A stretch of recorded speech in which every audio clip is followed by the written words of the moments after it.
Hello, c'est HR, votre chroniqueur. Alors aujourd'hui, je vais vous parler d'un film de Chu Ark qui n'est autre que Seven Wars. C'est un film wuxia. Vous allez retrouver au sein des protagonistes l'acteur Donnie Yen.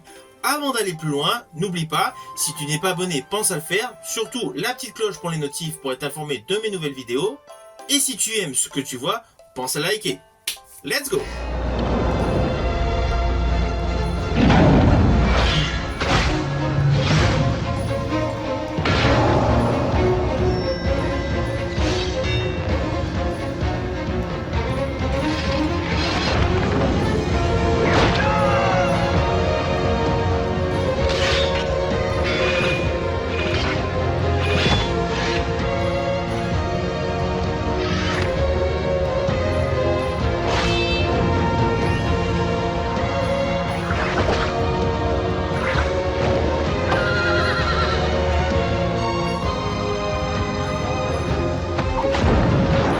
Alors en pitch simplifié, ce film relate l'histoire de 7 combattants pour la justice, pour l'honneur, face à l'empereur.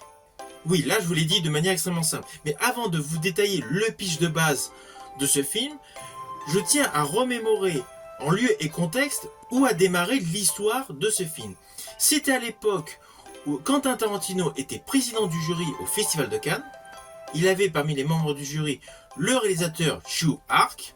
Quentin Tarantino avait fait une déclaration à la presse précisant que Chu Ark était un des meilleurs réalisateurs de la planète. Et celui-ci avait laissé entendre auprès de nombreux journalistes, auprès de nombreux chroniqueurs, qu'il avait pour ambition de réaliser un grand film wuxia dans la pure tradition du genre, avec des combats beaucoup plus agressifs et essentiellement des effets gore. Voilà, je voulais que vous sachiez, avant que je vous raconte mon analyse concernant ce film, qu'avant la mise en scène de celui-ci, Chu Ark avait surtout la volonté de mettre en exergue des combats extrêmement violents et beaucoup plus de sang à l'écran.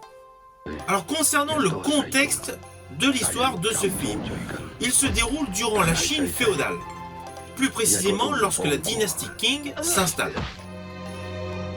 Il y a une forte opposition à ce nouveau monarque. Celui-ci, qui est donc tyrannique, despotique, décide d'interdire l'enseignement et la pratique des arts martiaux. Ainsi, dans tout le pays, il y a une violente répression sanglante. Tous les opposants ont la tête tranchée. Et évidemment, il y a un groupe de guerriers, un groupe de combattants pour qui l'honneur est le plus important, qui s'opposent à cet état de choses et donc vont tout faire pour affronter les hommes de l'empereur et principalement tous les guerriers qu'il a envoyés sur l'ensemble du territoire. Voilà, ne vous inquiétez pas, vous me connaissez, je n'irai pas plus loin concernant les lignes scénaristiques de ce film Seven Wars. Alors le film nous présentant donc 7 combattants est une sorte malgré tout de film choral, avec d'ailleurs les plus grands acteurs d'Hong Kong.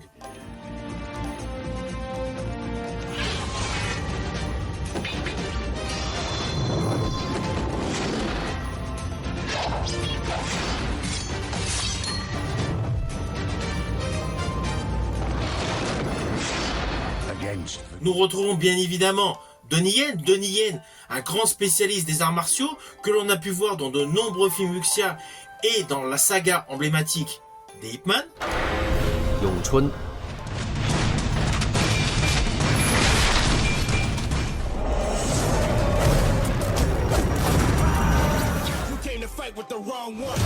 Au sein de la distribution de ce film, nous retrouvons également Charlie Young qui au moment de jouer dans ce film est la reine de la cantopop.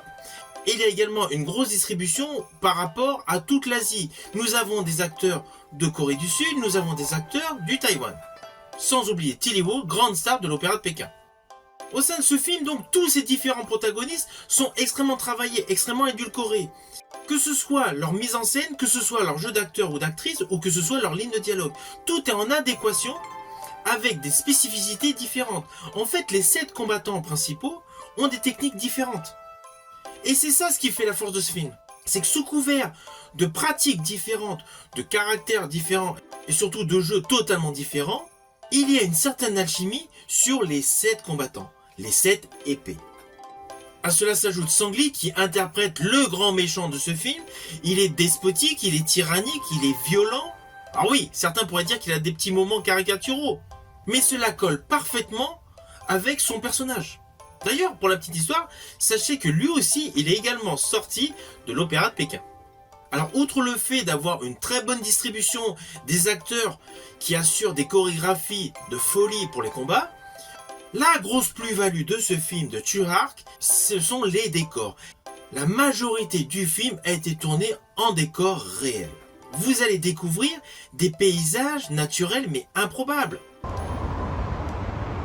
Alors oui, vous allez me dire, à l'heure actuelle, c'est assez facile de tourner certains films dans des décors assez spectaculaires, via les drones, via les steadicams, etc. Mais là, nous sommes en 2005. Il n'y a pas toutes les avancées technologiques d'aujourd'hui. Lorsque les acteurs et les actrices tournent donc dans des paysages montagneux, forcément, toute l'équipe technique a tout crapahuté.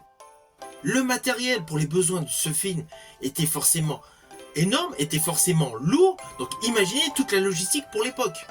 À cela s'ajoutent des différences climatiques énormes. Lorsque vous allez découvrir des scènes donc dans la neige, les acteurs, on ressent tout de suite qu'ils ont froid, on s'aperçoit qu'ils ont vraiment la chair de poule, qu'ils se sont gelés. C'est réel. Tsui-Hark a vraiment réalisé avec des températures de folie. Vous allez parfaitement comprendre que la nature est plus forte que les hommes.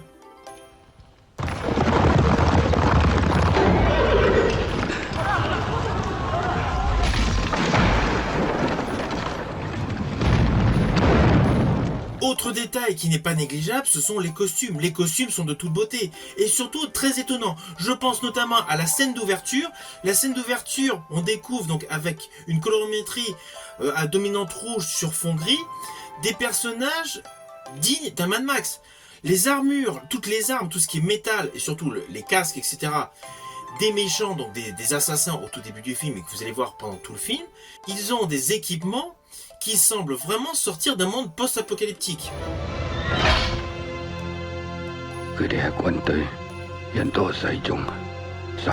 Ce côté est assez innovateur et implicitement tous les aficionados de films du genre Mad Max peuvent également accrocher à ce film wuxia.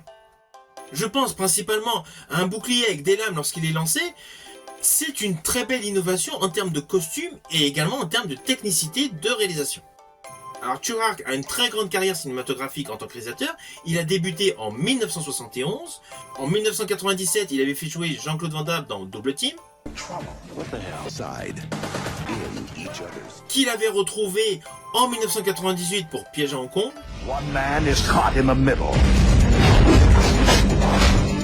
Mais concernant ses réalisations, mes films préférés sont Détective D.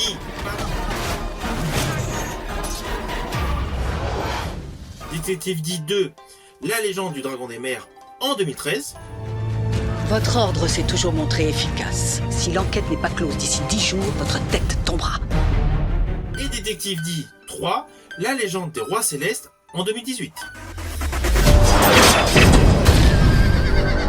恭喜幻天真人，任我大唐国师。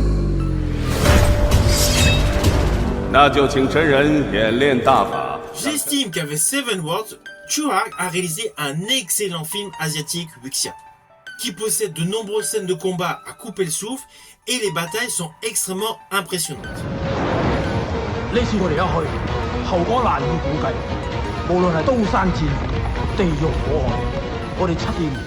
Alors au final, je n'ai qu'une chose à vous dire, allez découvrir ce film, Seven Worlds, c'est un bon film wuxia qui mélange un petit peu les genres avec un petit effet Mad Max en fond. Vous pouvez le découvrir par le biais de plateformes de streaming ou en vidéo à la demande.